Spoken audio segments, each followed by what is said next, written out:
नमस्ते। थर्ड आई में आपका स्वागत है। थोड़ा राम मंदिर की बात कर लें। राम मंदिर में चंपत राय जी भी एक किरदार निभा रहे हैं। चंपत राय जी ने अभी हाल में 2 स्टेटमेंट दिए। पहला उस स्टेटमेंट उन्होंने ये दिया कि मोदी जी विष्णु के अवतार हैं और उसको जस्टिफाई किया, वो एक उनका स्टेटमेंट था। अब उसके बाद जरा ये एक देश में एक डिबेट हो रही थी, एक चर्चा चल रही थी कि भाई धार्मिक कामों के लिए अच्छा, चंपत राय जी का कहना था इलेक्टेड प्राइम मिनिस्टर हैं, तो इस कई रीजनिंग दे रहे थे वो क्यों विष्णु के अवतार हैं। तो एक सामान्य सी बात थी कि पूछा गया, मतलब लोगों में भी ये पूछा जा रहा है कि राजकाज चलाना अलग है, धर्म का काम अलग है। धार्मिक कामों के लिए जिस व्यवस्था की बात कर रहे हैं उसको कितने लोग मानते नहीं। अगर आप हिंदू धर्म की बात कर रहे हो, धार्मिक उसकी बात कर रहे हो, सनातनी आएगा। सनातन धर्म की एक अपनी परंपरा होती है, उसके एक जानकार लोग होते हैं, क्योंकि शंकराचार्य केवल उन जो 4 पीठ जो आदिगुरु शंकराचार्य ने बनाई थी उन 4 पीठों को ही रिप्रेजेंट नहीं कर रहे हैं। धार्मिक मामलों में उनको लास्ट वर्ड बोला जाता है। धार्मिक मामलों में हिंदू धर्म में शंकराचार्य ही अंतिम बात कहेंगे, किसी चीज का इंटरप्रिटेशन हो किसी का हो। अब जब ये बात आई कि शंकराचार्यों को ही इसको करना चाहिए था और शंकराचार्य ने भी अपनी बात बताई, उस पर भी गाएंगे, तो चंपत राय जी का एक और विवादास्पद बयान आया कि ये जो राम मंदिर बन रहा है ये रामानंद संप्रदाय का है, ये इससे शैव, शाक्त और सन्यासियों का कोई लेना देना नहीं है। अब वो कभी कभी भूल जाते हैं कि उत्तर प्रदेश सरकार के जो मुख्यमंत्री हैं वो सन्यासी हैं, लेकिन उनका कहना है कि नहीं, इन लोगों का इस मंदिर से कोई लेना देना नहीं है। अब जरा इसके आगे बात करें और किसकी क्या कितना सही कितना गलत, उससे पहले जरा चंपत राय साहब की भी लोक स्टैंडी समझ लें। चंपत राय साहब कहाँ यहां पहुंचे कैसे। 9 नवंबर 2019 में सुप्रीम कोर्ट ने एक निर्णय दिया कि भाई यहां मंदिर बनने का, और उस मंदिर का जब फैसला आया तो कोर्ट ने यह भी आदेश दिया केंद्र सरकार को कि 3 महीने के अंदर मंदिर निर्माण के लिए केंद्र सरकार एक ट्रस्ट की स्थापना कर दे, मंदिर निर्माण के लिए। अब अच्छा, उसको जमीन हैंडओवर हो जाएगी, ये सब बता दिया गया। 5 सदस्यीय एक ट्रस्ट बना जिसमें बाद में चंपत राय जी इसके सचिव हो गए। ये ट्रस्ट का काम मंदिर निर्माण था, मंदिर चलाना इस ट्रस्ट का काम नहीं था, क्योंकि मंदिर चलाना धर्म के हिसाब से होगा। एक बार आरती होगी, सुबह आरती होगी, शाम को आरती होगी, कितने बजे आरती होगी, कैसे भोग चढ़ेगा, किस दिन कौन सी जरूरी पूजा होगी, कौन सी पूजा पहले होगी, ये काम धार्मिक लोगों का है, ये काम स्टेट का और ट्रस्ट का नहीं है, और उसमें they are not qualified for this. अब इन चंपत राय जी का एक और क्वालिफिकेशन है। चंपत राय जी जमीनों की बिक्री और लेन देन और उसमें हेरा फेरी में उनके ऊपर आरोप खूब लगे हैं, और वो अब मालूम नहीं किस कमेटी ने जांच की किसने नहीं की, संजय सिंह से लेकर सबने दस्तावेज के साथ आरोप लगाए कि कैसे ट्रस्ट का नाम बीच में लाके ट्रस्ट के लोग ही वहां जमीन का लेन देन कर रहे थे। अब जरा जब चंपत राय जी ने रामानंद संप्रदाय की बात कर दी है तो ये है क्या। ये रामानंद संप्रदाय जो है ये वैष्णव का एक बड़ा सेक्ट है, और ये राम सीता हनुमान की पूजा करते हैं। कुछ लोग इसमें सीता को पहला मानते हैं, और ये रामानुजाचार्य की परंपरा के लोग हैं, इसमें रामानंद की परंपरा भी, और ये सारे लोग इसी में आते हैं। हालांकि पूरी दुनिया में मंदिर हैं। आपने कभी, मैं भी मंदिर गया हूँ, पूरी दुनिया में दूसरे देशों के भी मंदिर में गया हूँ। मैंने आज तक ये विभाजन नहीं सुना था कि ये राम उस पंथ के हैं, ये राम उस पंथ के हैं, ये सब विभाजन मैंने आज तक नहीं सुना था। अब इसका एक कारण ये हो सकता है कि शायद चंपत राय जी ने खुद शादी की नहीं है, तो वो क्या जाने कि देखिए सनातनियों में क्या है कि हमारे यहाँ बहुत सी चीज़ें, अगर आप शादीशुदा होके पत्नी के साथ बैठ के ही आप कुछ धर्म कर्म और कर्म कांड कर सकते हैं, वो शायद नहीं की है, तो उनको पूजा पाठ के सनातनी से सिद्धांत क्या होते हैं, लोक परंपराएं क्या हैं, रीति रिवाज क्या है, मैं उसको बेनिफिट ऑफ डाउट उनको देता हूं। उनको नहीं पता है, जब शादी नहीं की तो उनको क्या मालूम कि बीवी के साथ बैठ के क्या किया जाता है, कैसे बैठ के पूजा की जाती है, दाहिनी तरफ बैठती है, क्या आवश्यक है क्या नहीं आवश्यक है। क्योंकि वो जीवन भर आरएसएस और वीएचपी के आदमी रहे, आरएसएस के आदमी रहे हैं, आरएसएस के हार्डकोर काडर हैं। अब क्योंकि अब आप जब इस परंपरा की बात कर रहे हैं तो वैष्णव परंपरा की बात अगर आप करेंगे तो उसमें तुलसी भी है, उसमें कबीर भी है। ये एक लार्जर डिबेट है। मैं एक चीज कह के खत्म करूंगा। ये जो बार बार एक जो बीजेपी के और बीजेपी के से प्रभावित लोगों में एक जो एक इनर कुछ इनबिल्ट है कि नफरत फैलाने का काम, जहां झगड़ा नहीं होता हो वहां झगड़ा लगाने का काम, वो हर जगह झगड़ा लगाते हैं। अब उन्होंने यहां एक झगड़ा लगाने का काम किया, शैव और वैष्णव। अरे भाई, ये शैव और वैष्णव का जो मामला है ये सेटल है। बहुत सालों तक इस पे आपस में झगड़े होते रहे। फिर शंकराचार्य आए, उन्होंने समझाया कि भाई एक सनातन परंपरा है, हरिहर की बात हम लोग करते हैं। हरि भी हैं, हर भी हैं, विष्णु भी हैं, शिव भी हैं। हम शंकर नारायण की बात करते हैं, शंकर भी हैं, नारायण भी हैं। और हिंदू धर्म का एक बड़ा वर्ग दोनों को एक मानता है। राम शिव की पूजा करते हैं, शिव राम की पूजा करते हैं। मतलब राम विष्णु शिव की पूजा करते हैं, शिव विष्णु की पूजा करते हैं। और ये भेद करके कि रामानंद है, ये केवल बांटने का काम है। जैसे समाज के हर वर्ग को बांटने में आप स्पेशलाइज्ड हैं, आप एक एक वर्ग को बांटते हैं, आप एक एक जगह को बांटते हैं, वो काम अब आपने हिंदू धर्म में भी बांटने का काम अपने हिसाब से शुरू कर दिया है। क्योंकि क्या राम केवल एक संप्रदाय के हैं हिंदुओं के, दूसरे संप्रदाय के नहीं है? या आप किसी से कहिएगा, लोगों को कुछ को गुस्सा आएगा, कुछ को हंसी आएगी, कुछ को समझ में नहीं आएगा कि इसमें कैसे रिएक्ट करें। क्योंकि चंपत राय जी जब मोदी जी को विष्णु का अवतार बता रहे हैं तो एक चीज समझ लिए, देखिए किसी भी समाज में एक धर्म पुरुष है, एक राजपुरुष है। धर्म पुरुष का धर्म का काम है, राजपुरुष का राज चलाना काम है। डिवीजन ऑफ पावर बिल्कुल क्लियर है कि आप ये काम करेंगे, आप ये काम करेंगे। अब मुझे ये लगता है कि जो ट्रस्ट का काम था वो मंदिर निर्माण का था। चंपत राय जी के अनुसार पूजा, प्राण प्रतिष्ठा ये सब रामानंद संप्रदाय के लोग करेंगे। ठीक है भाई, उन्हीं लोग करें।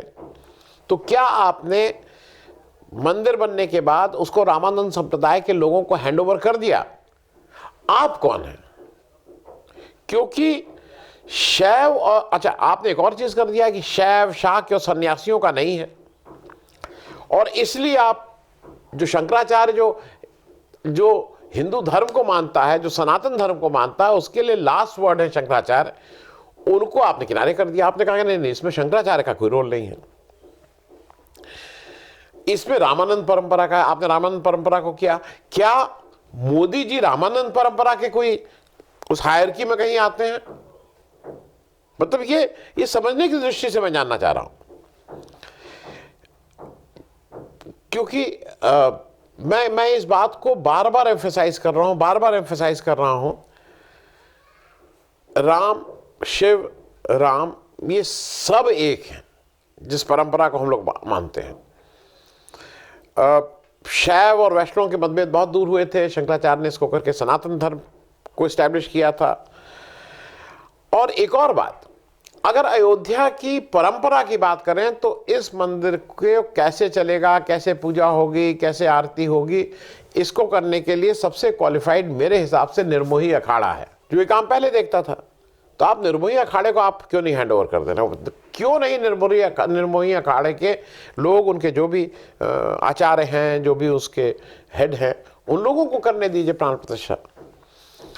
क्योंकि अभी क्या हुआ, हमारे जो चार मुख्य शंकराचार्य हैं, हमारे यहाँ चार ही शंकराचार्य हैं, मालूम नहीं, अब 10-12 लोग अपने को शंकराचार्य और कहते हैं, लेकिन जो हमारे चार पीठ हैं, उन पीठ को जो के चार शंकराचार्य हैं, वो जैसे बद्रीनाथ एक पीठ, रामेश्वरम कि वो श्रृंगी के बोले जाते हैं जो मद्रास के पास है, दूसरा पीठ कांची जिसको बोलते हैं, कांची के माफ़ कीजिएगा कांची वाला पीठ, फिर एक पुरी और एक द्वारका, ये 4 जगह हैं। पुरी के जो जगत गुरु शंकराचार्य स्वामी निश्चलानंद जी हैं, उनको आपने वीडियो पहले देख चुका है, जब उन्होंने कहा था कि हम वहाँ क्या जाएं, हम ताली बजाने जाएं, मोदी जी ऐसे ऐसे करें और हम ताली बजाएं।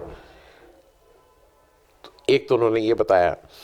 दूसरे जो बद्रीनाथ के शंकराचार्य स्वामी अवमुक्तेश्वरानंद जी हैं, उन्होंने लंबी बातें कल कही हैं। उन्होंने बताया है कि क्या सनातन है, कैसे होता है, क्यों मोदी जी नहीं क्वालिफाइड हैं ये काम करने के लिए, क्यों ये धार्मिक लोगों से ही करवाना है। और इस बात पे नरेंद्र मोदी जी को भी अगर मेरे ख्याल में अगर वो कहीं देखे हो तो उनको इस पे थोड़ा सोचना चाहिए। जो शंकराचार्य जी ने मुख्य बातें उठाई, उन्होंने कहा कि ये रामनवमी के दिन इसकी प्राण प्रतिष्ठा क्यों नहीं हुई। रामनवमी सामने आ रही है, अगले 1-2 महीने बाद रामनवमी है, तो आपको ऐसी कौन सी हड़बड़ाहट है कि आप उसको 22 तारीख को जल्दी जल्दी कर दे रहे हैं। मैं एक बात और कह दूं इससे पहले, ये जो अब वो बांटे जा रहे हैं, इन्विटेशन कार्ड बांटे जा रहे हैं, सब ये खरवास में काम हो रहा है। खरवास में काम नहीं होते हैं भाई। ऐसा है कि ये शंकराचार्य ने खुद स्पष्ट किया है, शंकराचार्य ने खुद स्पष्ट किया है कि ये सिर्फ जल्दी से प्राण प्रतिष्ठा 22 को इसलिए हो रही है चुनाव के कारण। उन्होंने कहा कि ये केवल चुनाव के कारण इसको जल्दी कर रहे हैं, क्योंकि अगर अभी नहीं किए और चुनाव की तिथियां घोषित हो गई तो आचार संहिता लग जाएगी, और मॉडल कोड ऑफ कंडक्ट एक बार लग गया तो फिर वो इस तरह से प्राण प्रतिष्ठा नहीं कर पाएंगे। दूसरा उन्होंने एक प्रश्न उठाया कि मंदिर पूरा बना नहीं है। जैसे जब मंदिर बन जाता है, ध्वज, कलश, ये सब इंपॉर्टेंट इंग्रेडिएंट्स हैं किसी भी मंदिर के। मंदिर के लिए कहा जाता है कि अगर आप दूर से ध्वज देख लीजिए, प्रणाम कर लीजिए, तो आपको दर्शन के बराबर ही पुण्य मिलता है। उनका यह भी मंदिर पूरा नहीं बना है, क्यों इसमें आप इतनी हड़बड़ाहट में जाके वो कर रहे हैं। ये कोई पुल नहीं है, ये कोई सड़क नहीं है कि आपने सड़क बना के आ रहे हैं, चलो। अरे भाई, मंदिर आस्था की बात है। उस आस्था को खराब करिएगा तो उसके रिपरकशंस हैं। जो हिंदू धर्म को और जो आस्था के साथ मानता हो उसके लिए ये तकलीफ दे बात है। और अधूरे मंदिर में, अधूरे उसमें प्राण प्रतिष्ठा नहीं हो सकती है। ये बिल्कुल स्पष्ट है, ये शंकराचार्य ने कहा है, बिल्कुल स्पष्ट है। इसमें चारों जो हिंदू धर्म के जो रक्षक हैं, जो उसकी व्याख्या करने वाले हैं, जो उसके सबसे आदरणीय और सबसे ऊंचे पद पे बैठे हुए चारों शंकराचार्य इस प्राण प्रतिष्ठा में नहीं जा रहे हैं। इसका क्या मतलब हुआ, ये क्या इंडिकेट कर रहा है। हालांकि जो बीजेपी के जो मुझे कल एक किसी ने कहा था, मैं उनको भी स्पष्ट कर दूं, किसी ने एक मुझे अलग से मेल करके कहा था, भाई आप बीजेपी ट्रोल आर्मी मत बोला करिए, आर्मी बहुत इज्जत और वो है, आप इनको ट्रोल क्या बोले थे, दानव बोलिए, या ट्रोल नहीं, ट्रोल गुंडे बोलिए। गुंडे मैं नहीं बोल सकता, ये किसी भी उसके लिए ट्रोल आर्मी से कोई आर्मी जैसा डेडिकेशन की बात नहीं है, पर आर्मी जैसे कंट्रोल की बात है कि एक व्यक्ति हुक्म देता है और नीचे सारे लोग उसी में लग जाते हैं। उस लिहाज से इसको ट्रोल आर्मी बोल रहे हैं। ट्रोल अब हमारे इनके पीछे भी लग गए हैं, हमारे धार्मिक शंकराचार्य के पीछे भी ट्रोल बिल्कुल हाथ धो के लग गए हैं। बीजेपी, आरएसएस, ये लोग, वीवीएचपी, ये लोग निमंत्रण पत्र बांट रहे हैं। कौन है ये? राम के मंदिर में मुझे बुलाने वाले ये कौन है? क्या ये मुझसे ज्यादा बड़े हिंदू हैं? कैसे हैं? कारण बताएं, कौन है ये? उनको ये अधिकार किसने दिया कि वो जा के घर घर वो निमंत्रण पत्र बांटे या अक्षत बांटे? क्योंकि दिक्कत क्या हो रही है, इतनी हड़बड़ाहट में ये इवेंट किया जा रहा है। वो भी आपने देखा होगा, इनविटेशन की स्पेलिंग तक गलत कर दी है। इनविटेशन में जो किया हुआ, मतलब मुझे देख के दुख हो रहा है। दूसरा ये है कि सबको बुला रहे हैं, 6000 से ज्यादा लोगों को। क्या हिंदुस्तान के पहले 6000 लोगों में हिंदुस्तान के राष्ट्रपति और उप राष्ट्रपति का नाम नहीं है? मतलब इंपॉर्टेंस के हिसाब से आप बुला रहे हैं ना, बड़े बिजनेसमैन, बड़े इंडस्ट्रियलिस्ट, बड़े नेता। तो क्या हिंदुस्तान के जो पहले 6000 लोग हैं उसमें हिंदुस्तान के राष्ट्रपति नहीं आते हैं? उपराष्ट्रपति नहीं आते, लोगों को चीजें बिल्कुल साफ दिखाई दे रही हैं आईने की तरह। मोदी जी किसी ऐसे व्यक्ति को नहीं बुलाना चाह रहे हैं जो उनसे प्रोटोकॉल में, इस देश के संविधान के अनुसार उनसे ऊपर हो, क्योंकि उसको थोड़ा स्पेस देना पड़ेगा फोटोग्राफ में, बाकी तो वो अकेले करेंगे ही जाके। अब एक चीज और है, प्राण प्रतिष्ठा करता कौन है? मैं ये सवाल इसलिए कह रहा हूं क्योंकि ये धर्म के साथ खिलवाड़ मत करिए, धर्म को धर्म की तरह छोड़ दीजिए। वो धार्मिक लोग हैं, वो जो इसको जानते हैं उनको करने दीजिए। मैं इतने सालों से पूजा करता हूं, घर में कभी हवन होता है, कभी कथा होती है, लेकिन वो जो इसके ज्ञाता है उनसे करवाता हूं।